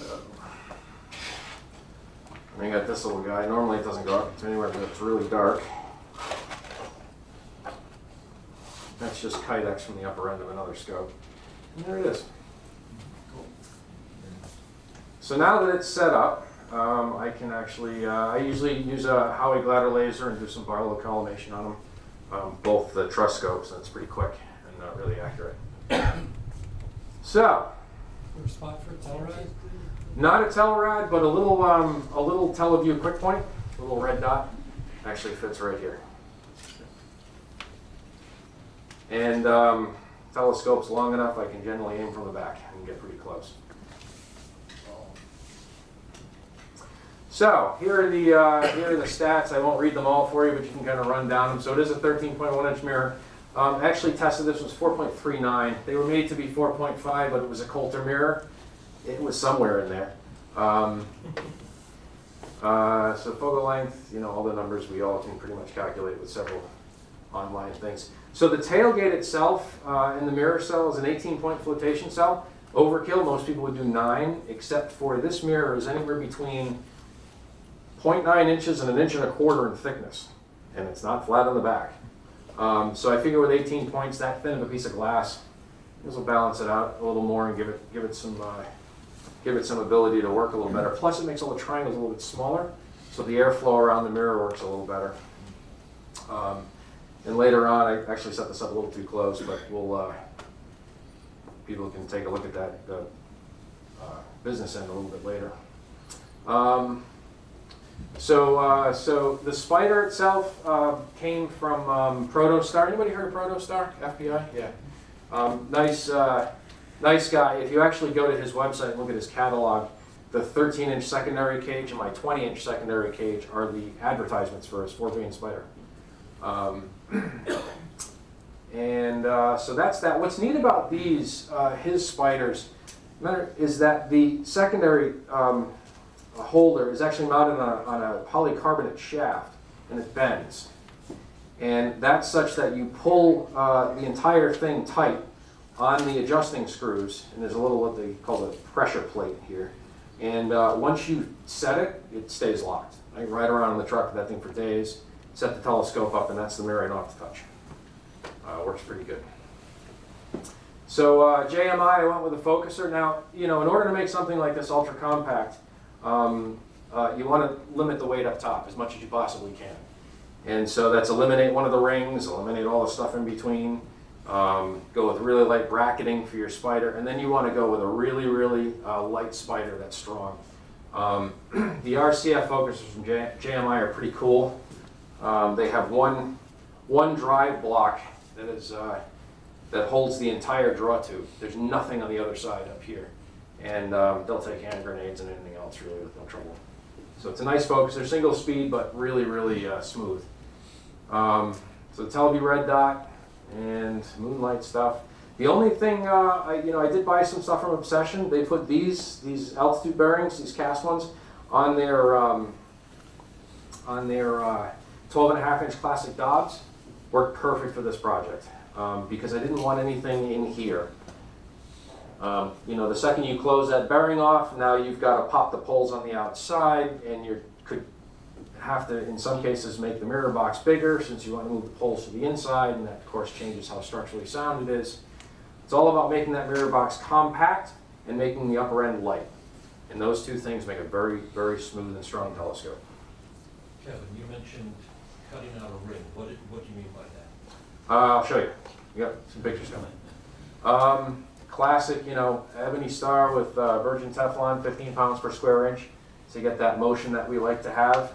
And then the counterweights are by design. They have to be there because I shorten that mirror box. So I don't have the 13 pounds hanging 11 inches down, it's only 3. So we have to compensate for that. So compromises, it's the whole thing in this hobby, right? Especially with telescopes. So design and build about 85 hours. And it actually saw first light back in 2014. I started it around March of that year. So. Right at Tom's house. What's that? I did right at. Right up the road. Yeah. Yep. Tom. All right, so CAD drawings, don't have to do this stuff to build these scopes. I decided to because that's what I do. CAD drawings are great because if you have access to a plotter at work, you can print things out full size and you have templates to lay out on your plywood and do your work, and it's a little easier to do. Get you back here. Yep. I didn't actually look at the links that you sent, so is all this stuff there? All the CAD drawings and stuff? Links that you sent to the club website? No, but it can be. Okay. Yep. So yeah, that's obviously a secondary cage. One of the things I did with this scope is most people, when they build these scopes, and if you look at the Odyssey I over here, that focuser sticks out the side at 90 degrees. I decided to take the cage in this one and rotate it up about 30, and that makes it to where I can sit in an observer's chair and not looking in sideways when I'm down in the lower parts of the sky. So this action of just turning this that 30 degrees makes it a little more comfortable to use. So then I did a CAD drawing here, just of the focuser, and this is actually to start determining how big the focuser board is going to be and how everything's going to line up and measurements from the top of the ring. Because when you build these scopes, you build the secondary cage first. That's because that's the thing that's going to hang out on the end, and that's what's going to determine a lot of your balance. So you build the secondary cage first, then you build your tailgate, and then you wrap that mirror box around it. You take it out and test it, make sure you got your lengths proper, and then you start throwing all of the information in the torque worksheets, and how much the wood weighs, and per square foot, how many square feet you're using, and eventually you come out with a design. So, we're going to start with the fun part. This is the focuser board. Notice that focuser board is hanging on to it's a 14 millimeter Explore Scientific 100-degree eyepiece. Pretty heavy. Holding it with no problem. And it's because it's curved. So what I did to build the focuser board was I made a jig, and actually we used that on somebody else's scope. You can see where I drilled a hole out of it for the focuser in the first one. Filled that in, sanded it all smooth again. Built this curved jig using a router to the curve of the focuser board that I wanted. And the neat thing is, I wanted a focuser board that's a 1/4 inch thick. So I make this big block of wood, or actually one piece at a time, but I take a square and I put it in a jig and cut out the middle with a 1/4 inch router bit.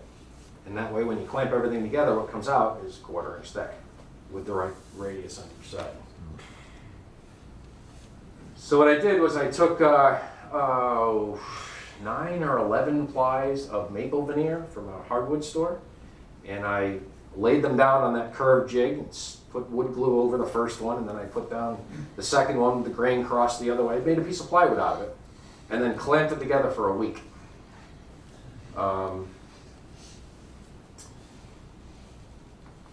And then once it was done, you know, these are just the edges. Took it out, put it on a bandsaw so I could then use the CAD drawing to cut out the actual shape of the board.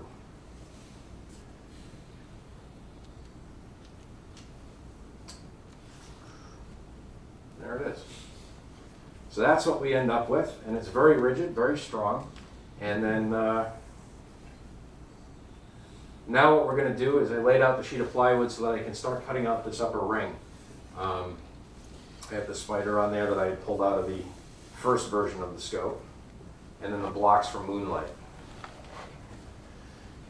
So then that 1/4 inch router bit again, just ran it into the plywood before I cut the ring out. That's where the focuser board will seat.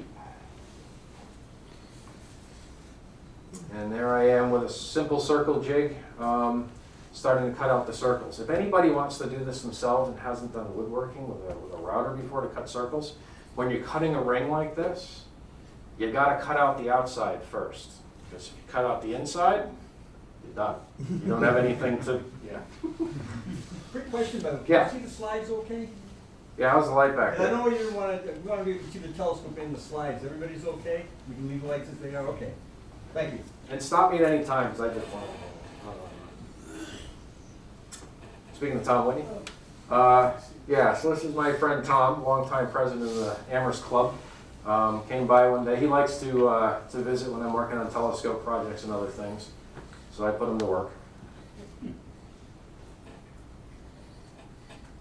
So there's the ring cut out. This is the first test fit of that rough focuser board. There's no glue or anything. I just popped it in the cutout that I made for it and set the focuser on top.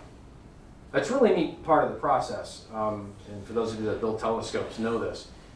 It's neat as you go to start putting the parts together and doing those raw fit and going, oh hey, this is going to look like, okay, good. Yeah, so now what I needed to do, these little black pieces of angle iron here are just aluminum, and they would become, I was trying to figure out how I was going to get this spider to mount, and I didn't want to use wood because it would have been a little heavier. So I took to a piece of aluminum and cut 4 pieces out of it, and I worked the corners and then painted them up, drilled the holes. Again, little CAD drawings I put together. And then started piecing, you know, so here's the block that would fall on the underside.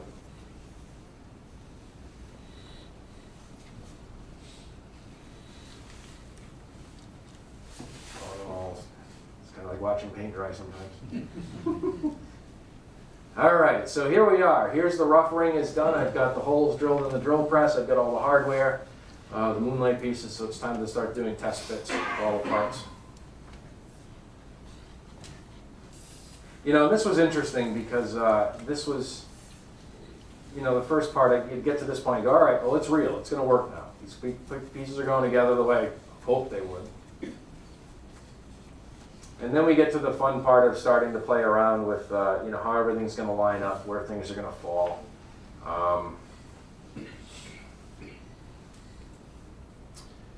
And that is a piece of electrical tape on the ruler. Just in case. So this is where I'm setting up to figure out, you know, where in the block, how these are going to set, whether or not they're going to be the right height, if I have to make any adjustments to the focuser board, where the hole's going to be drilled. And now that I determined that everything is pretty much where I want it, I adjusted this drawing to lay back over the focuser board so that I can then punch a hole and figure out where the drill press is going to go. There it goes. So, you know, so I took the bottom piece of the jig and just laid the board on it since it has the same curve. So when I push on the hole saw, it'll make a nice clean hole and won't splinter on the back.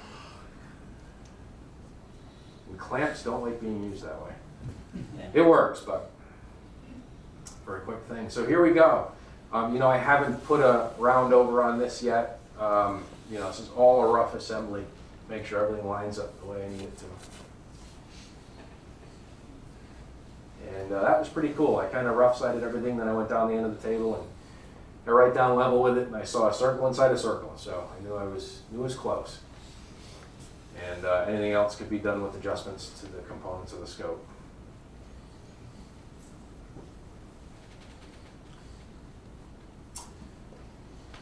So yeah, just checking sizes, making sure the circle's the same size. Check, and double check. You know, it's, all I gotta say is Hubble Space Telescope. We'll leave it at that. So yeah, it's laying the stuff down, checking to make sure, yep, that's the same size. Okay, we're good to go. And then there it is. Hole saw down through that. Then I notched out a little piece by hand that takes the drive block of the focuser, and then of course the mounting holes.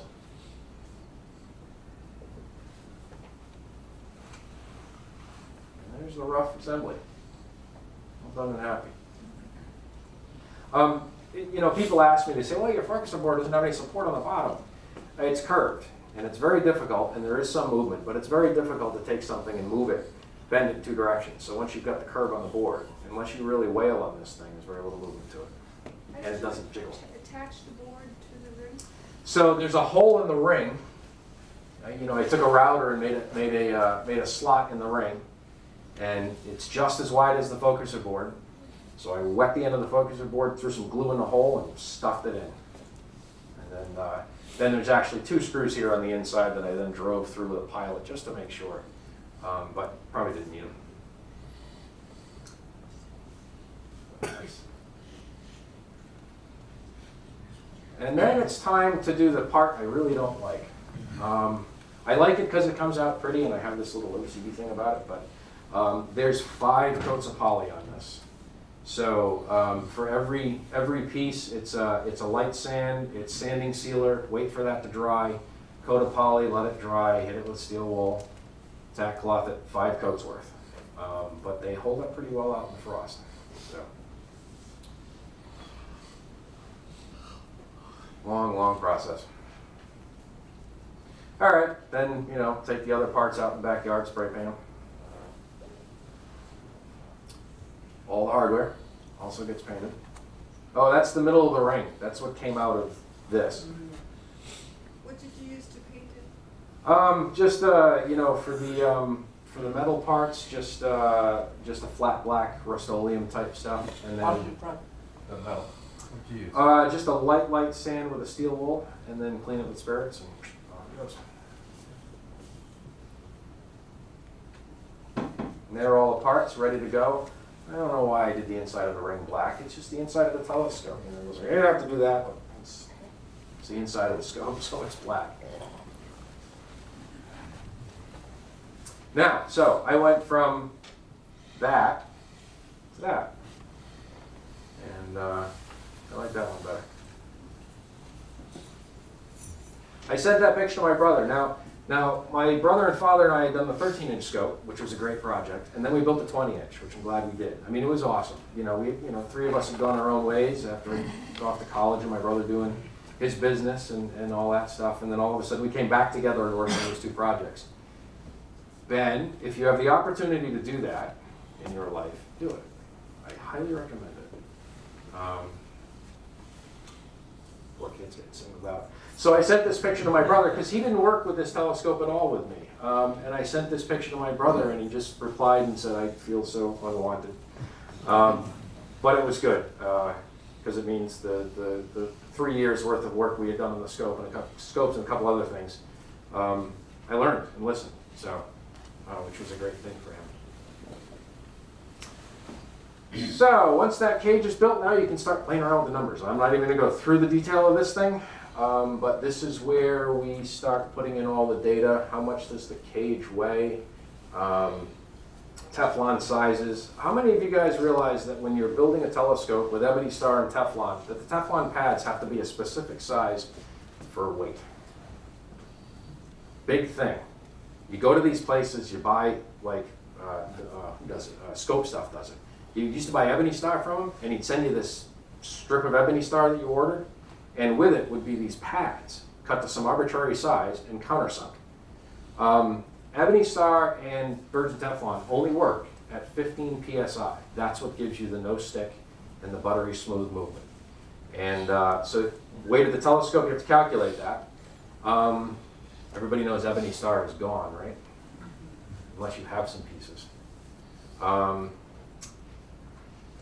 there's another material out there, glass board. You go into a restroom somewhere, like a restaurant or something, and there's that nice textured white stuff on the walls. That's glass board. At 12 pounds per square inch, it does the same thing.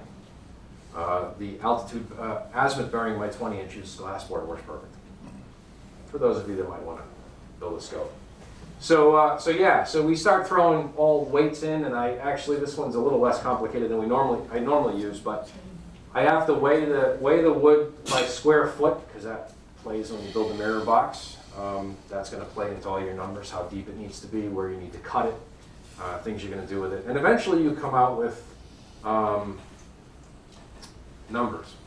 And actually, I don't even know if this one has a lot of the weights in it. Doesn't look like it. Yeah, you can see calculations for the width of the pads based on the weight and the PSI, the 15, stuff like that. So this is how I do it. A lot of people just put pencil to paper and use a calculator. It works that way too. There's the balance sheet. So, total weight of the truss assembly, mirror box corner bracings and gussets, you cut those out, you weigh them. All of that stuff needs to be weighed. And then when you run it, you want to, at the bottom, you come out with a number that tells you where the thing is going to balance. And ideally, I was playing with a number, so it's a negative number, but you want a positive one. You always want the telescope to be, if anything, a bottom heavy. Because if you're doing a telescope that's an F5, and you're a pound heavy down here, you'll need 1/5 of a pound to balance it up here. So you can see if it's the other way. You're going to be putting on big counterweights, which is not a good thing because you got to lug them around. So, but both the 13-inch first version of this, the 20-inch, and this version, I was able to balance right on the money. My 20-inch scope is great. If it's sitting at about 35, 40 degrees, you take an eyepiece out, it does this, all nice and slow, all by itself.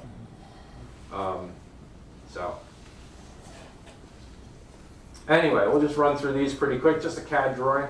CAD drawings are neat because before you actually get the size of the box, you can actually build a CAD drawing, and you can lock some of the layers and grab onto the ones that are the bearings and the lines up the truss tube, and you can start swinging the thing back and forth, which means if the mirror box goes with it, you can see if this will clear the bottom of your rocker. So before you even build it, you can get that absolute minimum depth. And so here we are building the mirror box itself. Very important part of the telescope. You know, the mirror boxes, these types of telescopes, is the keel of the telescope. It's got the mirror in it, it's got the truss for the upper end, and it's got the altitude bearings. Everything happens off that box. So it has to be really rigid. So corner gussets and braces for the deeper ones, thicker plywood than you would think. And these are just regular butt joints, didn't have to do anything special with those. It's a beautiful 9-ply Baltic birch plywood. Makes a nice end grain, if you're into that kind of thing. So here we are. I used the tailgate and cell out of the original 13-inch design. So there's the 18-point flotation cell. Those are geometrically set up when they're properly aligned so that each piece supports the same weight in glass. Is that a purchase cell? Nope. No, that was one my dad built. Yep. Back to the circles. There's the lid. So then, now you've got your mirror box put together and your mirror cell. Now you got to test the focal length on the thing to see what your distance is going to be between your secondary mirror and your primary. So, more poly. Lots of poly.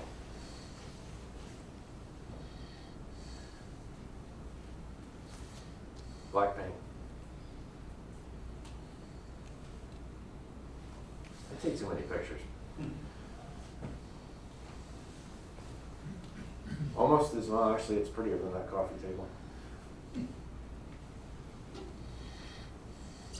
All right, so there's the test fit from the back side. I don't know what I'm doing there. Oh, getting ready to put the holes in to mount the actual cell. So here we are. He's just putting in the holes down here that hold the actual cell into the box. How did you decide where to put the focal plane and which eyepieces, would fit, that kind of thing? Well, we're almost there. Yep.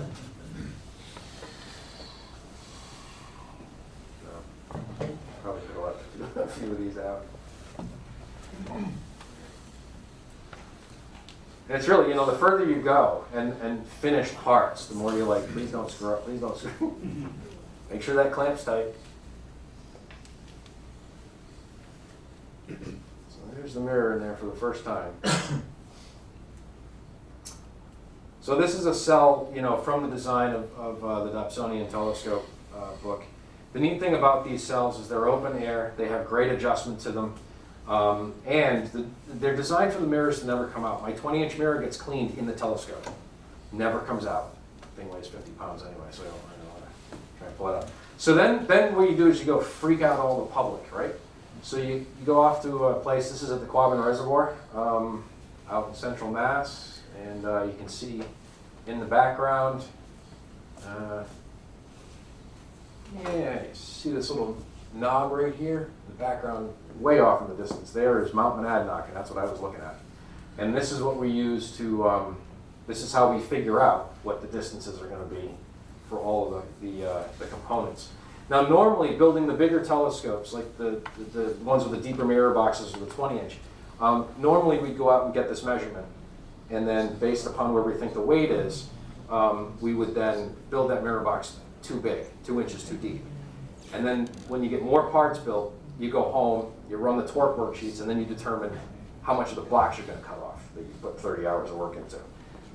In this scope, I didn't have to do that because I knew I was going to have counterweights. So as long as I got it close, then I would know, I'd have room to play with the weights in the back and do what I need. So we're just out there, and this is like curiosity kills the cat. You're trying to do this and balance things, and somebody else is holding this, and people are coming by and talking to you, and drop the tape measure. So.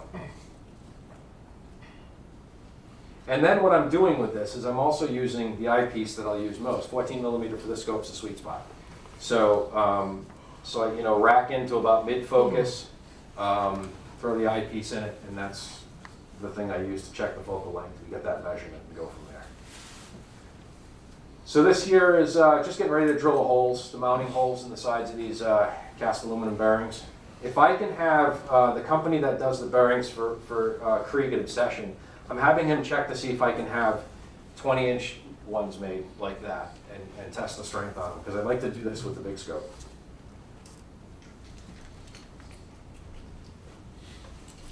Nothing like drilling holes where you hope they belong and $200 worth of stuff. And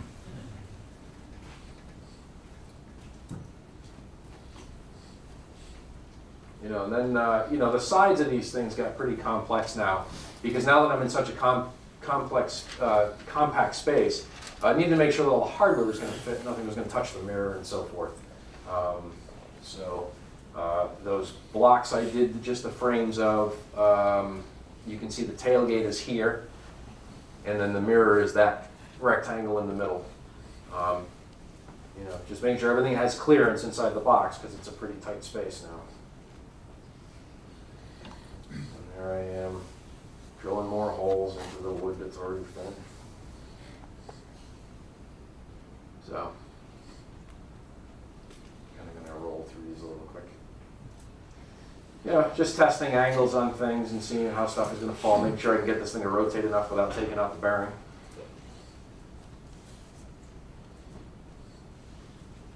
So now a friend of mine is helping me get the rocker box built.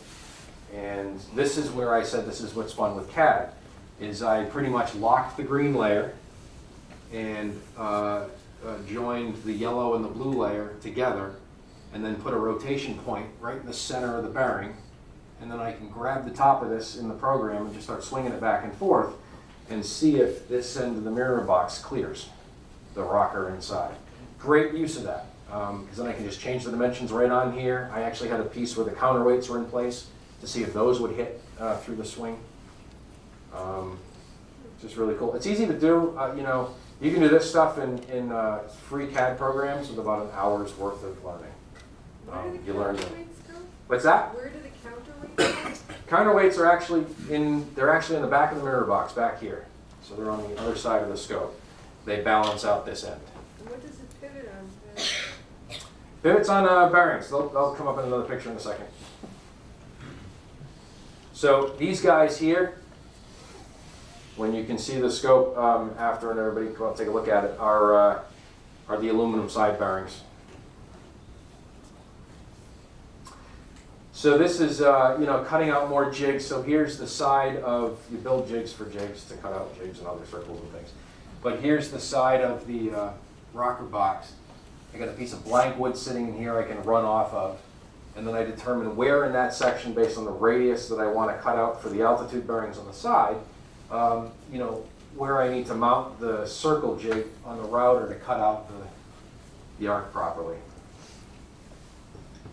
And you have to do all sorts of things. The bearing's 18 inches or 12.5 inches in diameter, but you're going to put a 1/8 inch thick piece of Ebony Star virgin Teflon in there. And you have to account for that, or else the radius is wrong, it won't work. So there I am, swinging back and forth, lowering the router each time. And of course, these pieces in here are designed so that the router can come through and off the piece of wood without fraying the ends off, because it's running into another piece of wood. So, and there it is. So that's one side done. And I reset the jig and do the next one. Got two pieces, and then there's some rough work you have to do. They don't quite match up on the top, but as long as that arc is the same, that's all that matters. The arc and its relation to the bottom of this bottom piece here. So, as long as those things are true on both sides, you're good to go. And one of the things that they do when they cast these bearings is these bearings are not, and you can see this when you come up and look at it later. These bearings here, the riding surface is not exactly a 90-degree angle to the side of the bearing. It's actually tapered. Works like a train wheel, just a railroad car wheel, so that as you run the telescope up and down, it centers itself automatically because they're tapered out. And actually, on each side of this thing, there's also one little felt pad on each side of the mirror box, just in case it wanders too much, it'll just rub on that. But it doesn't really affect how it works. So those are mounted. Here we go to the rocker box. Now I'm just checking the sides with the corner braces before I screw and glue everything together, making sure it's all square. Put the side on, getting the glue ready. Something to think about as I go through these. We talk about this. You look at this monster mount over here, all the work that's gone into this one, all of the mounts that we see out there on various types of telescopes. The funny thing to think about is the only purpose of this mount, this entire mount, the only thing it's designed to do is hold that layer of aluminum and that layer of aluminum in the proper configuration and throw an eyepiece in front of them. That's it. It's a pretty neat thing to think about. All of that is just to do that, just hold those two layers of aluminum in the right configuration and allow you to move them around. So again, just some more finish work, getting ready to put the azimuth plate on the bottom. So this is the underside of the ground board with a all-metal lock nut welded to the bottom of that plate. And then I set the router up once again on a jig, so I can then just eat out a little depth of wood there so the plate fits in flush. That way I don't have to have feet that are too big. There's another thing about the ground board not a lot of people realize. Oftentimes you look at a ground board on a telescope and it's got 3 feet underneath and the pads aren't above the feet. So that now the telescope is supported on unsupported ground board and it makes the telescope springy. So big rule of thumb, building a telescope like this, it's got a board it spins on, or any type of telescope, the Teflon pads have to go right over the feet. Then you're transferring all of the weight of the telescope directly into the ground. If you don't, you're riding on a springy board. Speaking of feet. And again, because I recessed that plate underneath, these feet are small, which again makes the thing more stable. So a bunch of glue and 3 screws and on the feet go.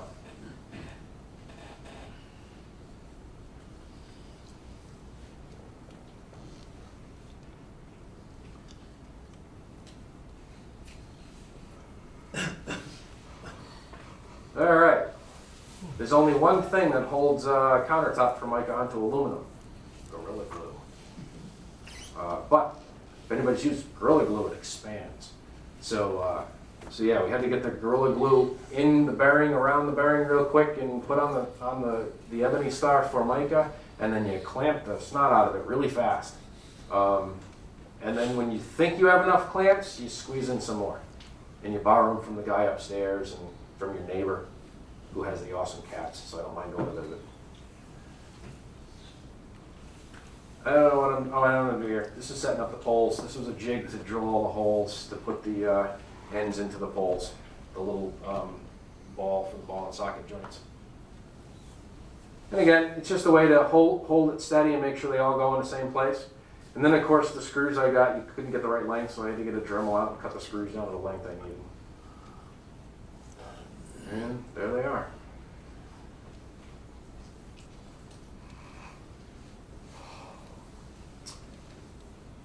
Saw that one, all painted. So there's what it looks like after you've run the trim router around the, taken off the excess ebony star and your Gorilla Glue's all dry. There is the treated bearing, ready to roll.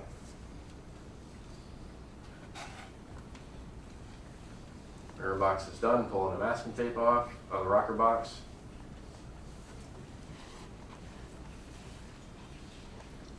So what I also done with this project is the tailgate cell had a lot of use at that point, so I took that whole thing apart.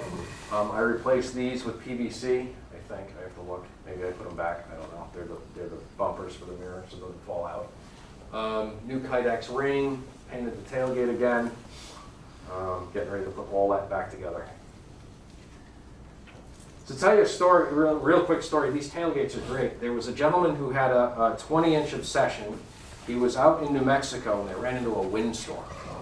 He woke up the next morning, because he had his telescope, shut down for the night. He woke up the next morning and found the OTA 3 feet on the ground flat, away from the rocker. The thing had actually been blown out of its rocker onto the ground, mirror inside it and all. He figured when he opened that up, there was going to be no mirror left in it. All he had to do was fix a vane on the secondary cage and put it back together. He used it that night. These cells are incredible.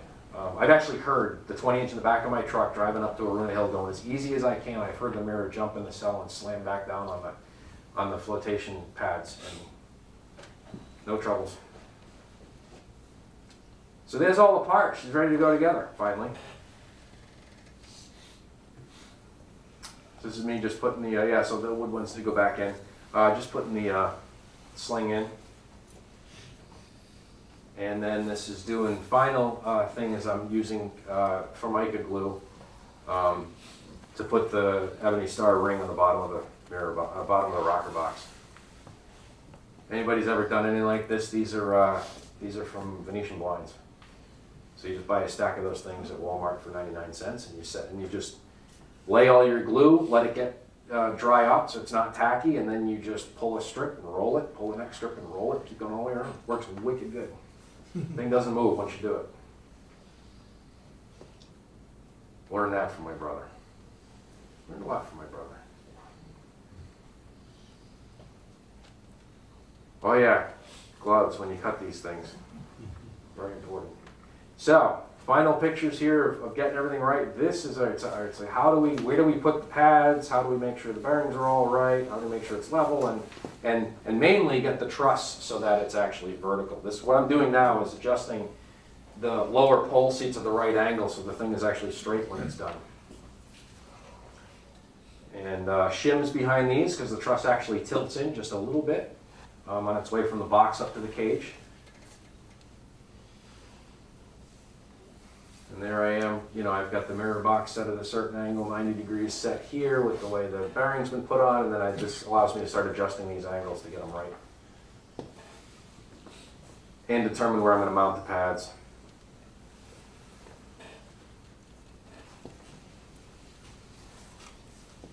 So, that's the other thing in order to get the buttery smooth motion. The pads have to be about 60 degrees apart on the arc, down along for these bearings. So all of these things, the PSI on the pads, the size of the pads, where the arc goes, where the pads go on the arc, they all contribute to the motion of the scope. And I encourage anybody to come up here before you leave and move the scope around. It's cool. Pads on the bottom, that's just showing where they're gonna sit, but they're actually gonna go on the ground board. There we go. Mounted the pads on the ground board, ready to put this together.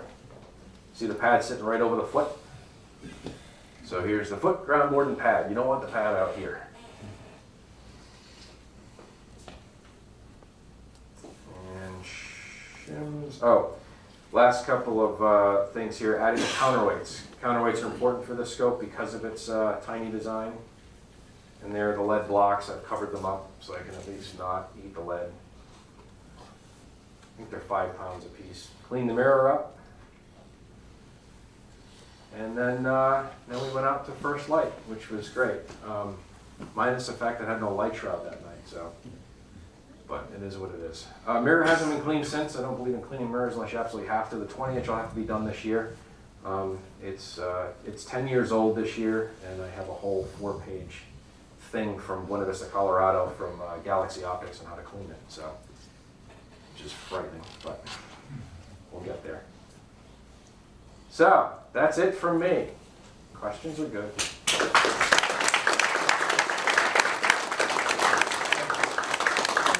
Bruce Tinkler's taking care of refreshments and everything. Yeah, quick question. What I'm going to do is handle 3 questions. I know some people have to leave a little early, but we need time anyway to set up. So we'll take 3 questions. Then what I'm going to do is people who have questions, Kevin can come up. The other groups that were here as well, you can talk. We'll get kind of a roundabout. We'll get all those questions answered. So I'm going to take 3 questions. Then I'll formally close the meeting, and we'll go from there.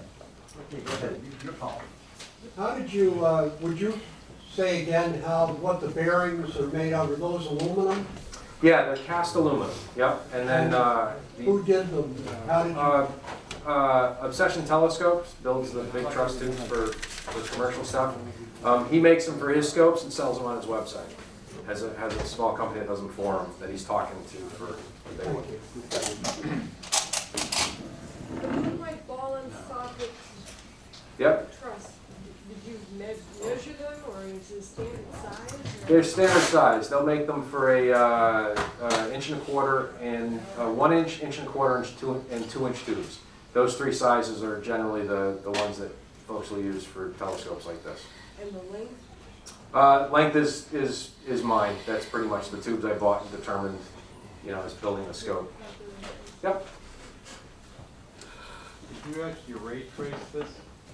No. Well, I ran it through Newt and determined that I can actually, and it's one of the improvements I'm going to make is I'm going to take out the 2.75 inch minor axis secondary and put a 2.6 in.